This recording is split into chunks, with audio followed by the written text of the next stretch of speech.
Mehdi Belhassen, bonjour, vous êtes conseiller consulaire sortant et en campagne pour vous représenter. Vous souhaitez intervenir dans la petite polémique qui est née entre Laurent Goater et Bruno Frenzel concernant les certificats de vie à apporter pour les retraités bénéficiaires d'une pension versée par un organisme français et résidant à l'étranger.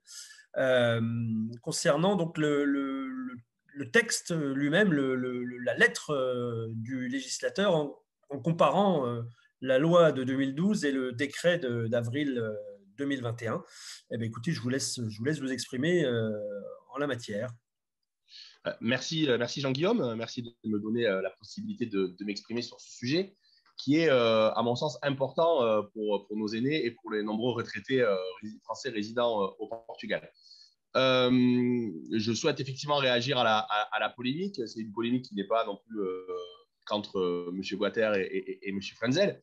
C'est une polémique qui dépasse largement ce cadre, hein, puisque un grand nombre d'élus des Français de l'étranger se sont exprimés et sont assez unanimes sur le sujet, qu'ils soient de droite ou de gauche.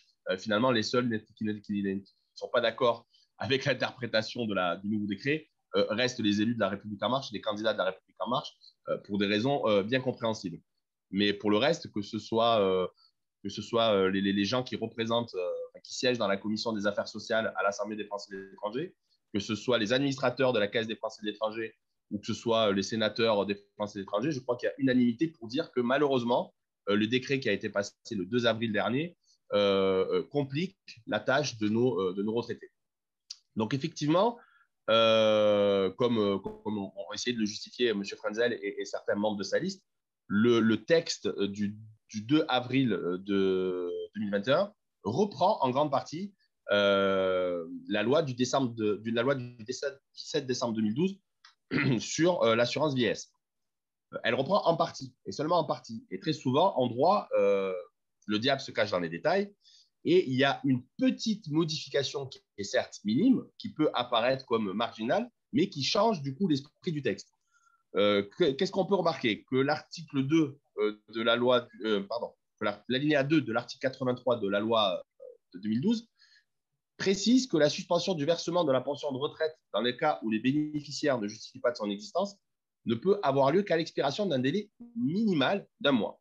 Que dit le nouveau décret? Il dit exactement la même chose, à la différence importante que le délai minimal d'un mois a été supprimé et que ça devient un délai d'un mois. Donc, le délai d'un mois devient un délai impératif. Et aujourd'hui, les caisses de retraite ont la liberté, toute la liberté et toute la protection juridique d'effectivement suspendre le versement des pensions de retraite après ce délai d'un mois. Donc, on nous répond que on a discuté avec M. Bonnet, qui est le directeur du GIP, etc., et qu'il va laisser plus de temps pour rester dans la durée qui était autrefois impartie. Pourquoi pas?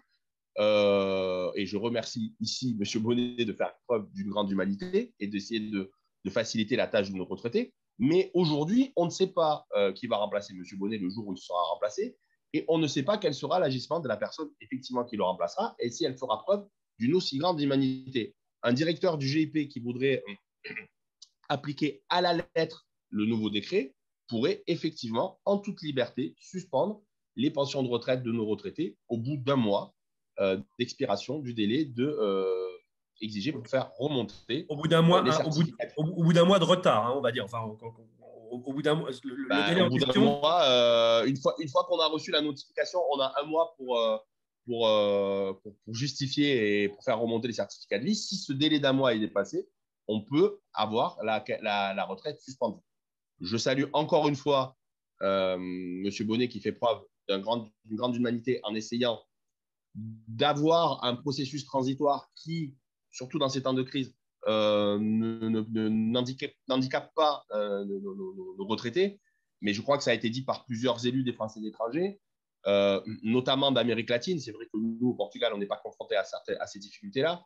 Mais quand vous avez des acheminements postaux qui, des fois, prennent beaucoup plus d'un mois, ce décret est complètement inique et ne tient pas compte de la À, réalité à du terrain contrario, d'un certain nombre de nos retraités. à contrario, la possibilité est offerte d'envoyer par scan le certificat. Alors, la possibilité est offerte d'envoyer par scan le certificat, la possibilité, et c'est aussi nouveau, est offerte de faire remonter votre certificat de retraite, votre certificat de vie, pardon, par vos conseillers à l'Assemblée des Français de l'étranger. C'est-à-dire que moi-même ou Françoise Conestabil, qui est encore conseillère des Françaises, encore conseillère à l'Assemblée des Français de l'étranger jusqu'en septembre, comme moi, nous pouvons faire remonter vos certificats de vie si vous en avez besoin via notre adresse Assemblée des Français de l'étranger. Vous êtes sûr que ça prendra moins d'un mois. Donc, ce délai d'un mois, c'est un délai de retard ou c'est un délai?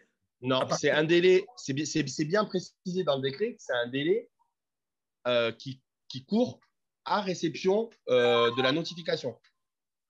C'est-à-dire que si on reçoit la notification de notre caisse retraite le 1er mai, on a jusqu'au 1er juin pour renvoyer notre certificat de vie. Et au 2 juin, la nuance principale entre les deux textes, c'est que le premier texte parlait d'un délai minimum. En enlevant la notion de minimum, le délai devient un délai maximum. Voilà. Ça veut dire que le 2 juin, votre organisme de retraite peut vous suspendre le paiement de votre pension? Il peut. Mais comme c'est son droit. Mais comme n'importe quel droit, il a le droit de l'exercer, il a le droit de ne pas l'exercer. Oui. On ne peut pas se prévaloir, comme le font certaines personnes, d'une situation inchangée au prétexte que les caisses de retraite ont fait une communication pour dire qu'elles allaient essayer de ne pas se prévaloir de ce droit. On peut très bien tomber sur quelqu'un qui voudra appliquer ce droit à la lettre, et auquel cas, malheureusement, les retraités qui se retrouveraient empêchés ou qui auraient du mal à renvoyer ce certificat de vie dans les temps, malheureusement, verraient leur pension suspendue, quoi qu'en disent certains et certaines. D'accord. Écoutez, merci beaucoup pour cette précision, Mehdi. Et puis, bonne campagne à vous. Merci beaucoup et à très bientôt. À très bientôt, merci. La French Radio. Portugal.